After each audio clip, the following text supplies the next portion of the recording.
Jesse started out with his own company in 2002, Schell Games.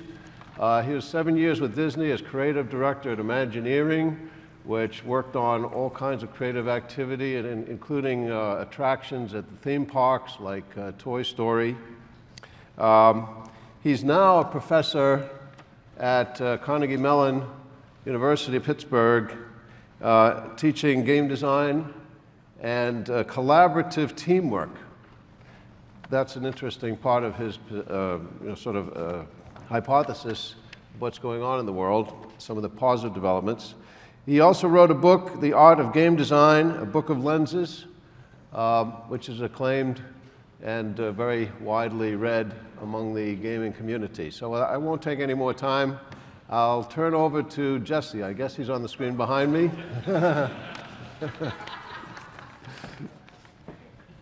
All right. You guys can hear me okay?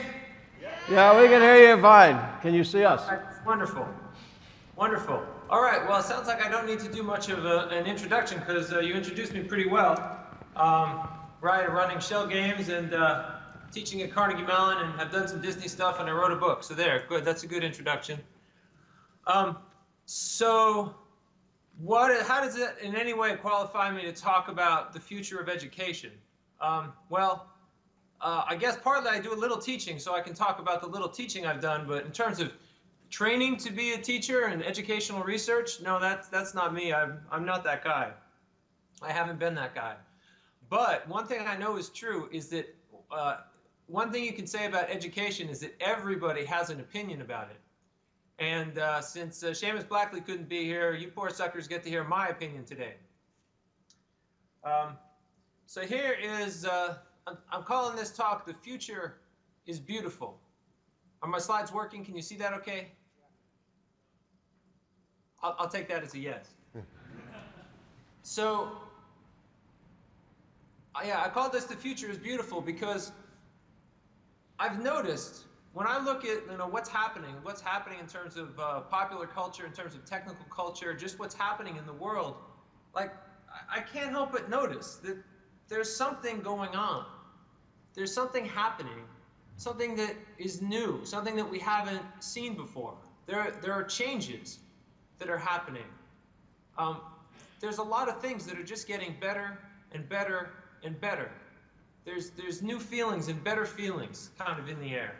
And I want to talk about some of these things that are happening and some of these trends and how they relate to education as we might care about it. First of all, things are becoming more beautiful. Everything that we have, our appliances and our homes, and you go to a shop, you go to a restaurant, you go and buy a bottle of shampoo, everything is becoming more beautiful than it used to be. Things are just getting prettier and more colorful and more interesting, more entertaining, just more beautiful. And in fact, it's to the point we don't tolerate things if they're not beautiful enough. People love the iPhone so much because it's just so beautiful. It's beautiful to use, it's beautiful to hold, it's beautiful to look at. And so I think that's just a wonderful, wonderful thing. But if we go into that a little more deeply, what is it that's so beautiful? And what are some of the other things that are going on? Well, one of them is also customization, right? It used to be, you didn't have so many choices. You turned on the television and, you had 3 or 4 channels. And now we have hundreds of channels. You go to the store to buy a bottle of shampoo, and it used to be, there's maybe 4 kinds. Now there's dozens and dozens, if not hundreds of different kinds. You have so much choice. And you have the ability to customize things. You have things like TiVo that are like trying to automatically customize your television for you. And our video game experiences, it used to be, you turned on a game and the game had this character and that's it. Now people are expecting some level of customization, in the games they play. People are expecting customization in almost every aspect of their lives. So another thing that's happening is sharing, right? So here we have things that are becoming more beautiful. People are customizing things so that they like them, but then they're also sharing because it feels good to share stuff. As people, we love to share things. So people are sharing their music. People are using YouTube to share videos. They're sharing their photos online. They're sharing details about their personal lives through Facebook. They're sharing their knowledge through things like Wikipedia. I mean, I know when I first heard about Wikipedia, I thought, well, that's dumb. That'll never work. A few people will wreck it for everybody else, and the whole thing will just fall apart. But it turns out instead, Wikipedia is one of the crowning achievements of the human race. It's like our greatest amassment of organized knowledge that we've ever had, and who made it? We all did. We all made it together. We all made it by sharing with each other. And it just feels wonderful. I mean, just the fact that Wikipedia works at all gives me tremendous faith and hope for the human race. And then the last thing, people who saw my DICE talk, might recall me talking about the importance of reality and the importance of authenticity. And this is certainly true. One of the things people are demanding nowadays is they want the real thing. They don't want fake stuff anymore. They want a connection to reality, something that feels real in their lives. We see it everywhere. We see it on television. They don't want fantasy shows as much as they want reality shows. We see it at the grocery store. Everyone's striving to give you the most real food, the most natural food, the most organic food, the most authentic food that we can. We see it in products. We see it everywhere. It used to be you got a movie on a VHS tape and you watched the movie and that was that. Well, that's not good enough now. Now you got to have extras so you can see what's really happening behind the scenes. We want reality and something that just feels solid in everything that we do. And so, I mean, that's all pretty cool. So far, I think the 21st century is off to a pretty good start, right? These are some of the hallmarks of what people want and are demanding and are getting and are enjoying nowadays. Things being beautiful, things being customized, things being shared, and things being real. I mean, it's all nice, it's all very exciting. And of course, right, this translates into the classroom, of course, doesn't it? Right? Doesn't it? Because it's beautiful. No, it's not. It's ugly. It's ugly. It's kind of horribly ugly in most cases. Well, okay, it might not be beautiful, but at least it's customized, right? No, in fact, customization is our enemy. In education, we prefer standardized. In fact, not only do we prefer it, we consider it a compliment and our goal, right? We want standardized books and standardized curriculum and standardized testing, which gets us standardized students. I mean, imagine if we could flip it around. Imagine if we could have customized books and customized curriculum, customized testing, and customized students. And that's important because when you look at this world today, this is not a world of generalization. This is a world of specialization. Who's the most successful in the world? The people who are most specialized. The people who can be best in the world at one particular thing. But the education system is not well set up for that. Okay, what about sharing? No, eyes on your own paper, please. That's not what we do here in the school. We're not about sharing information with each other. We're about everybody working independently and withholding information from each other. Hey, don't help the kid. You're not allowed to help that other kid. In fact, I'm going to send you to detention because I heard that you helped that other kid on a test. That's simply not allowed. And then, how about real? Is it at least real? Well, sorta, but not really, right? I mean, the most real education, when you have a teacher who's a world-class expert in something, who wants to share it with a student who really cares about it, and really wants to learn that topic. But if you don't have that, you have a situation that is sadly kind of fake. I think more often we have a teacher who isn't really an expert in a topic. They're not sure how relevant the topic is to the real world, and the student doesn't care, but the student pretends to care because they have to. So we end up with a terribly fake situation. So all in all, that kind of sucks. So, so what can we do? How can we make it better? So I think the thing is to address each of these things one at a time and take a look at them. Because it's not, whose fault is it this is this way? I mean, it's not that people, I mean, people obviously want these things, but the problem is changing schools is hard, right? Because it's an issue of public policy. Public policy is really slow to change. And there's a lot of complex layers, and there's government, and there's all these things. And we know that that's all slow to change, and we could just give up on it. But at the same time, we know that technology is changing fast. You know, we all have computers in our pockets now that we could barely have dreamed of 5 or 10 years ago.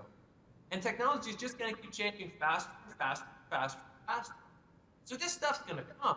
There's going to be some kind of revolution that rips up education and, you know, changes it. But exactly how it's going to come is totally clear. It's going to come in bits and pieces. So let's talk about some of those bits and pieces. So first of all, let's talk about beauty. And how can we make things more beautiful? It's almost a weird question to ask. People don't normally ask that question about school.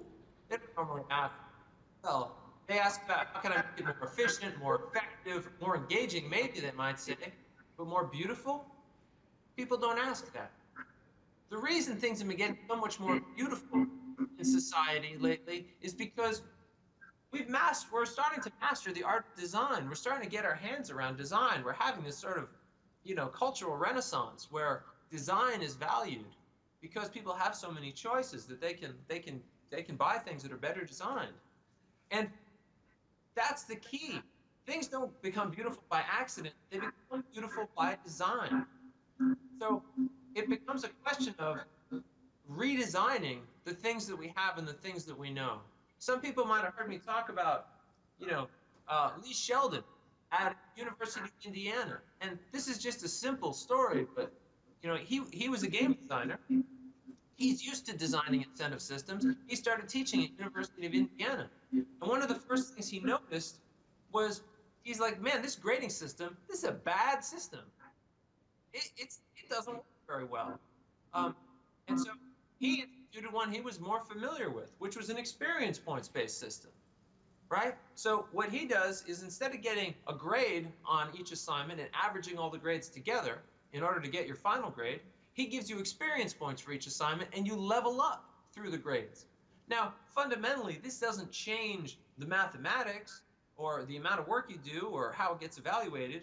All it changes is the student experience, the experience going through the class.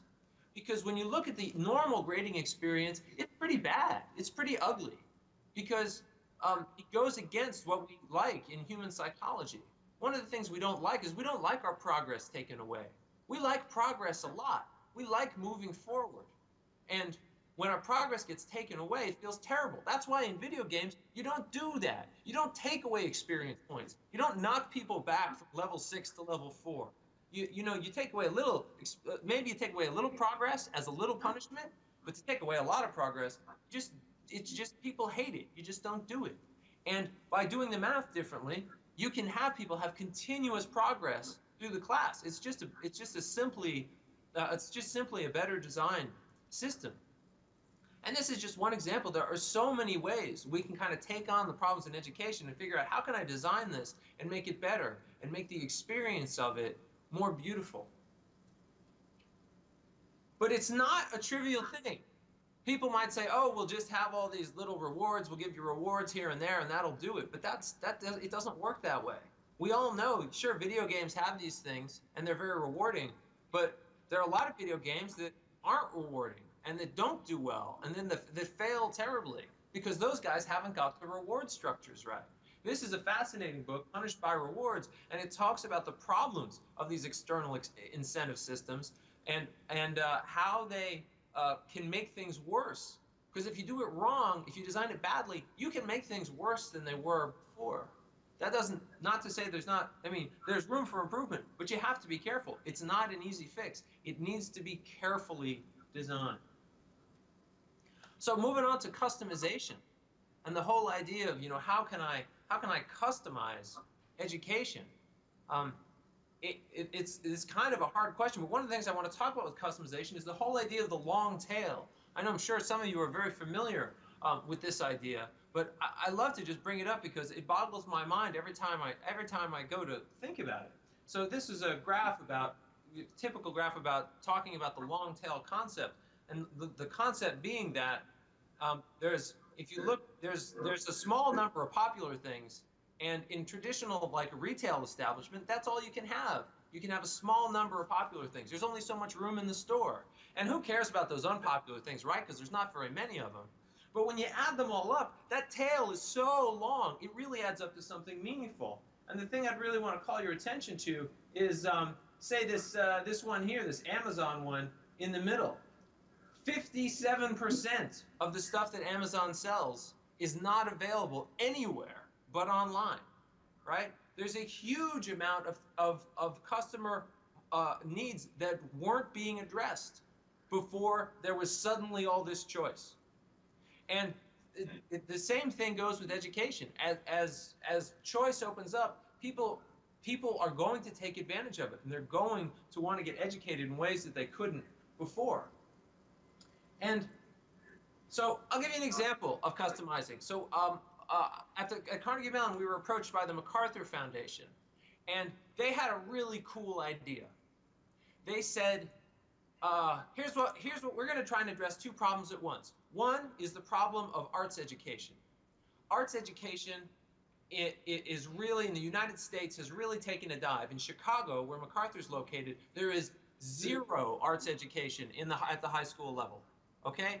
And if arts education is a problem, imagine how it is with digital art. Teaching people Photoshop and video editing and digital music. It's just not there because the schools are behind technologically and they're behind artistically. And so what do you have? You have not much. And then the second problem they tried to address is the libraries. Libraries are becoming irrelevant because of the internet. You don't need, all this paper anymore because people can just get information online. And so the libraries are starting to wonder, what are we doing here? So MacArthur's idea was, what if the library was a place that students could go and learn about digital art kind of on their own time at their own pace? And they sort of threw it over to us. They gave us a huge space in the largest public library in the United States of America in order to make this hangout space for kids. And we kind of based the design off of this book you may have heard of called Hanging Out, Messing Around, and Geeking Out, which is a study about how teenagers informally approach education. And the idea is they have these three levels. They have this kind of hanging out, which is just really loose, just sort of socialization, messing around, where they're starting to explore, and then geeking out, where they're really focused. And we designed a space based on it. We designed a space custom designed for teenagers and how they learned. So here's some pictures of it. It's called the U Media Center, and it's in Chicago, in the United States. And we designed the space physically, so there are places that are designed just for hanging out and playing games.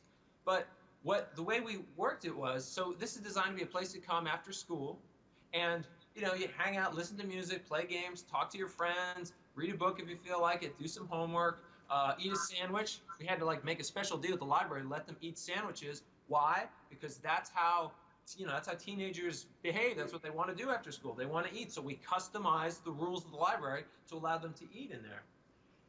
But then what we did is we put mentors in the space. And these mentors are people who are experts in, they're college students and older who are experts in kind of digital creativity. And they would sort of observe the kids, and they'd see a kid, listen to a lot of music. They'd say, hey, I see you're really into music. How'd you like to come over here, try making your own music? And they would have informal workshops in order to do this, and then gradually more and more formal projects that the kids would get into. And U Media has been a huge success. One of our goals was this needs to be cooler to go here than to go home.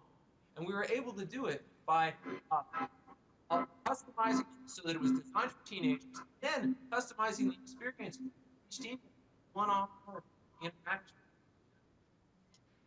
And this gets me to kind of a side point about curiosity.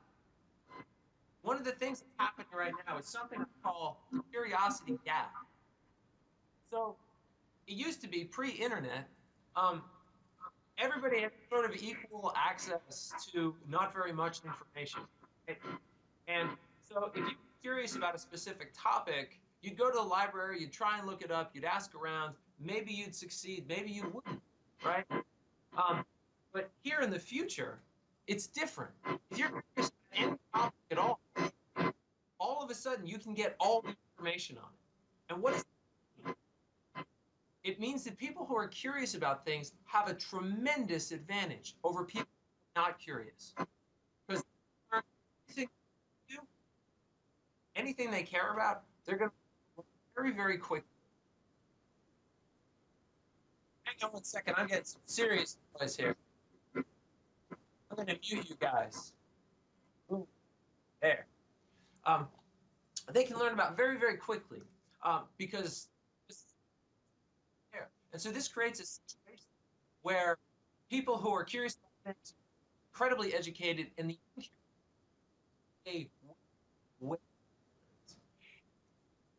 possible that in the 21st century, the most important factor for humanity is how curious are people. Question: can you make people more curious? This is a normal part of educational research and educational system. Yes, they are. So it's a question: how do you make people more curious? And I don't know for sure because we haven't done enough research. However, one thing to be true is that curiosity does grow. If you stand out curiosity, they'll lose it. That can. But if you nurture curiosity, it will be an individual. So, to part 3, sharing. Sharing in education, this is kind of a hard question, right? What exactly are the sorts of things you need to do to kind of create sharing in an educational situation? Jesse, we're going to cut the call and restart because the audio is too bad. Let me just tell you just a little bit about it. It's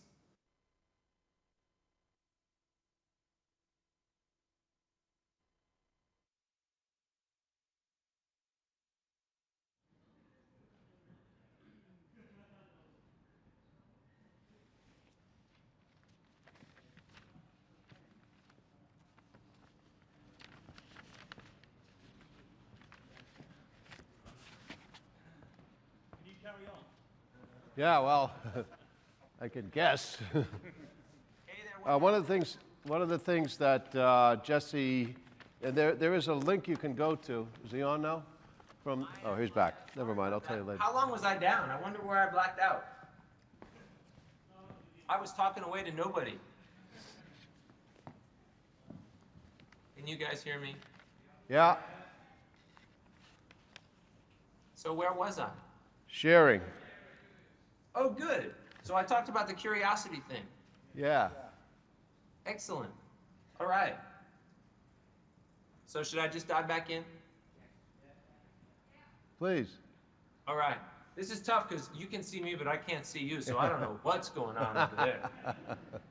Okay. So, right. So sharing.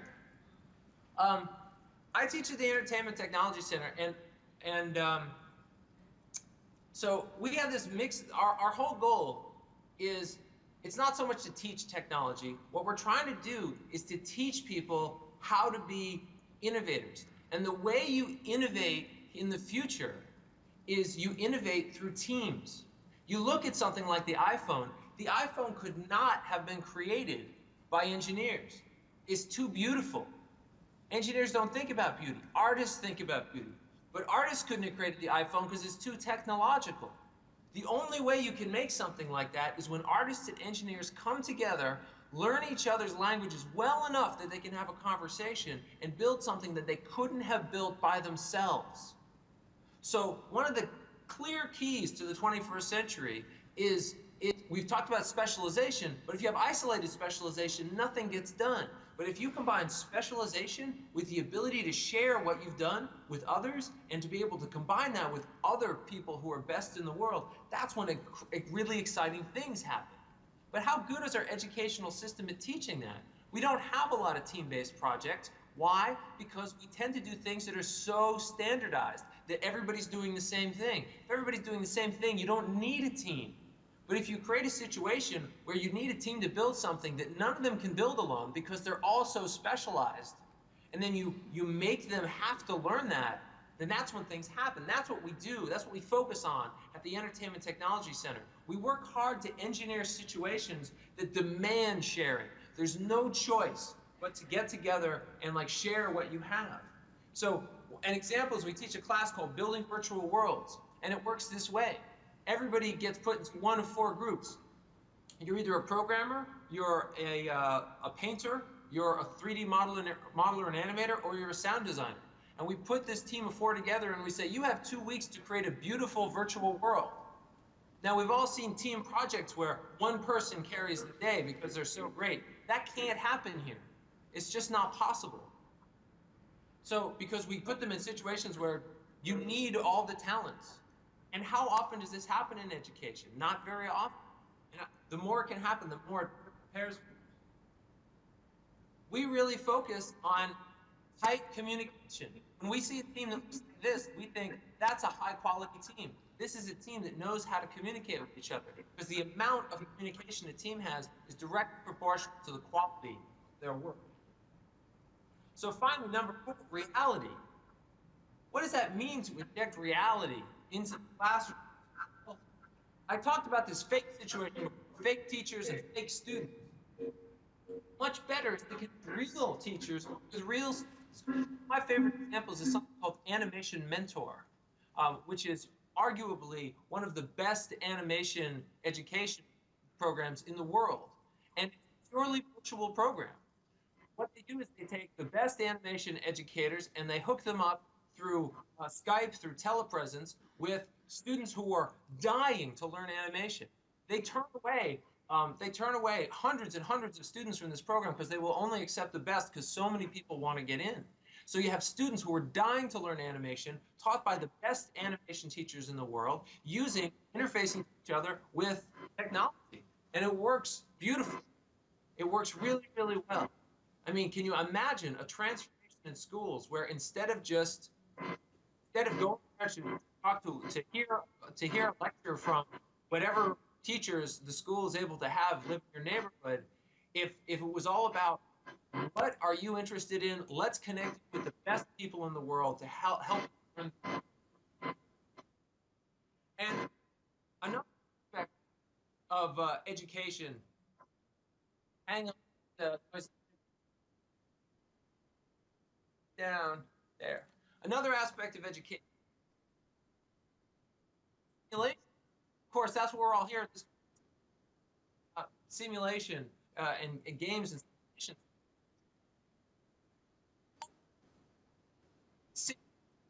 Are you try and replace the instructor, right? And that's not what you need. You don't need simulations that replace. What you need are ones that are powerful. Jesse, we're going to terminate the call again and call you back. All right.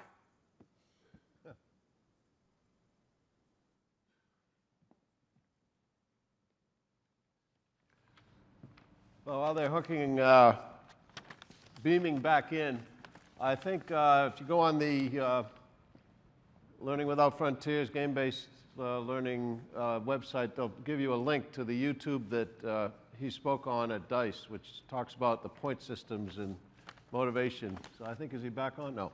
I thought he was going to do more of that today, but maybe during the Q&A, if we can hold him, I'd ask him to go into that a little bit, because he touched on it briefly when he was talking about let points accumulate as students achieve.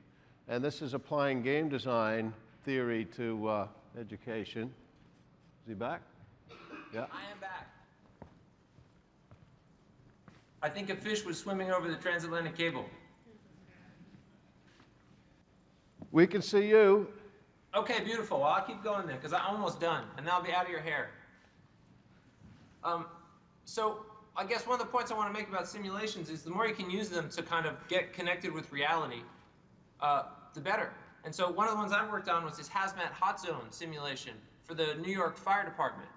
And those guys take training seriously. Education is very serious for them. The motto of their training department is, let no man's ghost come back to say, my training let me down. Because if you don't get good training there, you're going to die, or you're going to let other people die. So they take it very, very seriously. And we went to them talking about how to make simulations that would interest them, and they said, no, no, no, it's not going to work, because you're going to give me some canned simulation. I can't use that. I need my simulation to be customized. And so we started talking about, what does that mean, customized simulation, and how can they make it more customized? And then it wasn't just customization they wanted. They wanted the ability to use the simulation in the classroom, not to just put the students in it and let the students learn on their own. They wanted to use the simulation to put a situation in the students' minds and then find that teachable moment. The moment when the student has made a screw up and realized, oh man, what a mistake. And then the teacher can come in and say, see, this is what I'm talking about. This is why you need to use the process. This is why you need to do things differently. And by giving them that, suddenly the teacher becomes this dungeon master.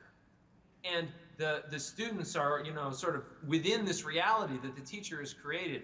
And it makes this very, very powerful situation. And so ironically, to get more reality in the classroom, simulations can be a great way to do it, but only if the simulations respect the teacher. Just as customization needs to respect the student, these things need to respect the teacher as well. So finally, just to close it up here, if you can find ways to make education beautiful and customized, shared, and real, everybody absolutely wins. Thank you very much. Okay. Jesse, have you got... have you got time to take about 3 questions before we sign off? I can stay here, yes. I'm very sorry about the technical troubles. I'm sorry, I didn't hear that. Well, I know that we have about 300 people out in this audience. It's a shame you don't have your own camera, or we don't have a camera to show you what we look like, but everybody's been very attentive and very excited by some of your observations. At your DICE speech or talk, you made a lot out of the fact that point systems are becoming sort of ubiquitous in gaming and in online social networking, and that possibly there could be applications, and we will see applications beyond that. You made some jokes, I think, about people getting extra points for reducing the gas consumption on their daily commute and that kind of thing. You also mentioned something in that regarding education, and you touched on it briefly here about letting people accumulate points in a more game-like way, not penalizing setbacks with the demoralization. But can you get into a little bit of your theory on points and ways that evolutionary trend happening now might be channeled in education, even maybe between ages or subjects and curriculum in general? Right, sure. So, I mean, we know that systems of measurement, we know that point systems motivate people. It's simply true. If it wasn't true, we wouldn't use them. We wouldn't put them in schools. You know, you wouldn't have first graders in school getting those little stars in a row as they make progress in their kind of reading book. We know that those systems work well, and what's happening now that is really sort of speeding this up is we have this sudden profusion of persistent games.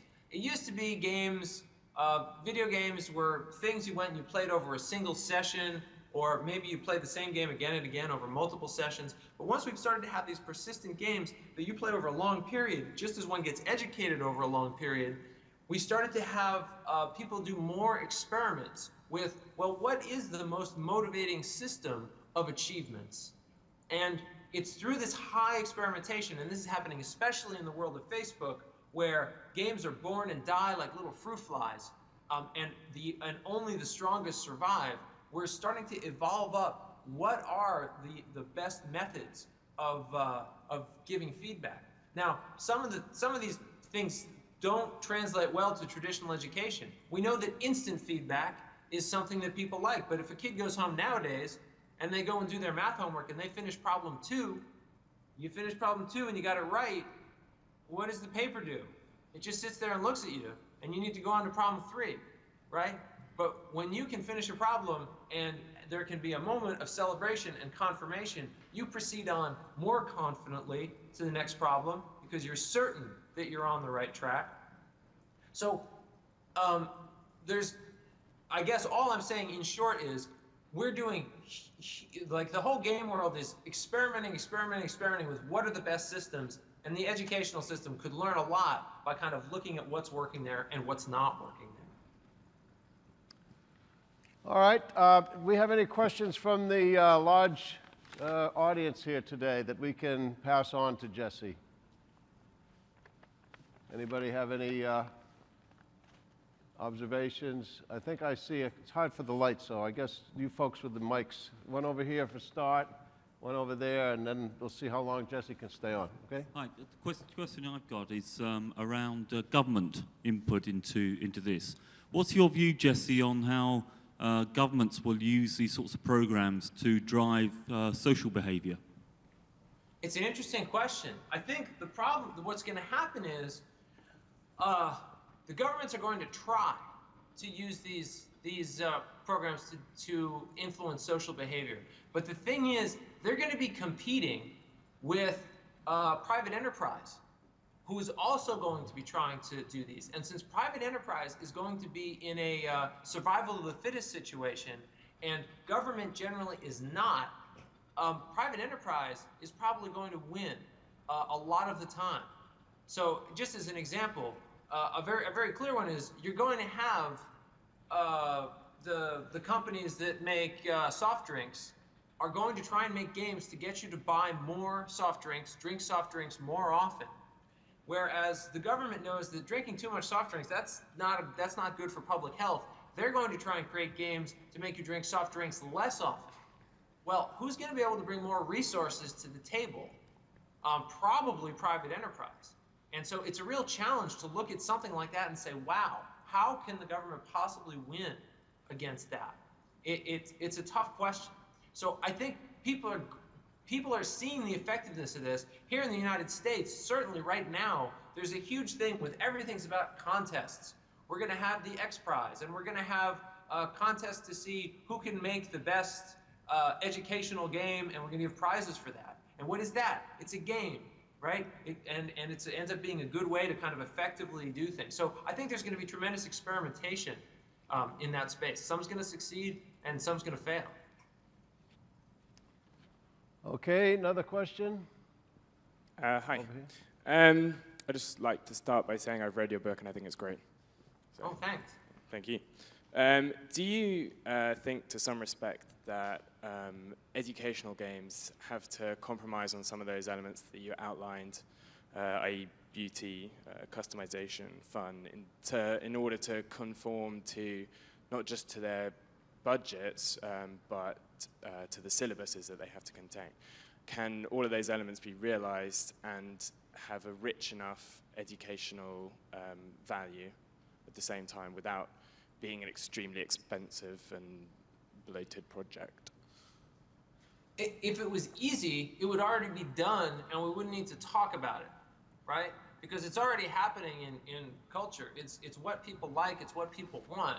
But it's not easy to kind of work that into our kind of, big, slow battleship that is kind of public education.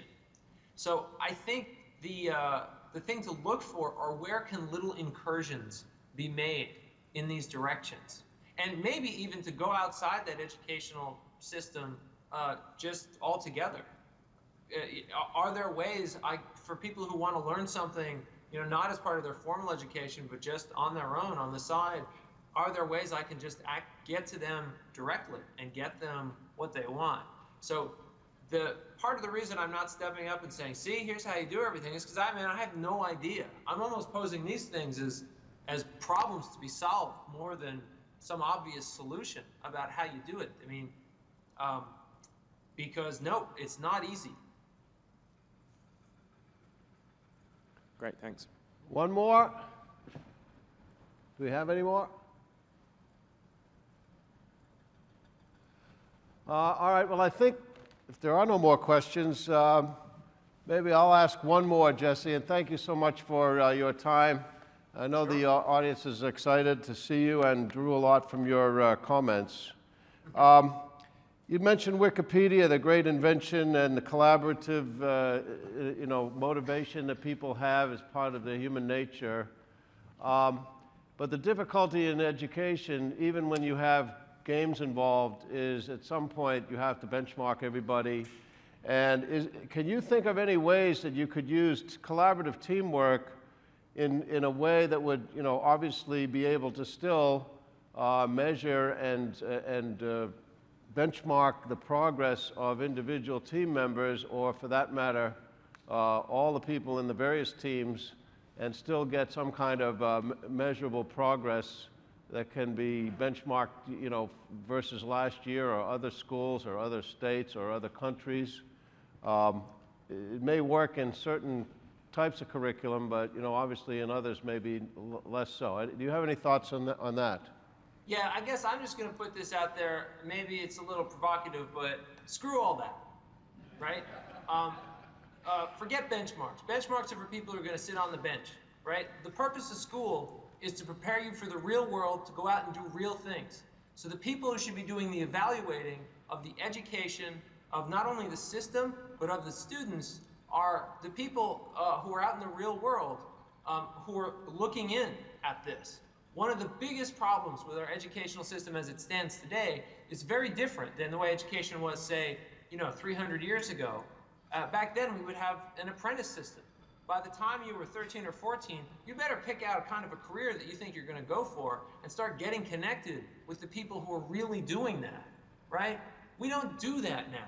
We have this weird, long system where you're not really picking your real career until you're maybe 20, 21, 22. What are we waiting for, right? The reason this is all such a weird question mark, nobody has much of a question of how you benchmark, elementary school kids. It's obvious. We know there's a lot of the same things that they need to learn.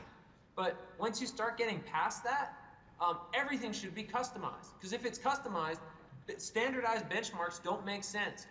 Standardization is the enemy of customization. And so my short answer is we should just blow it all up and find some way to have people more meaningfully connected to their future careers. Very good. Thank you very much, Jesse Schell. I hope you can hear the applause.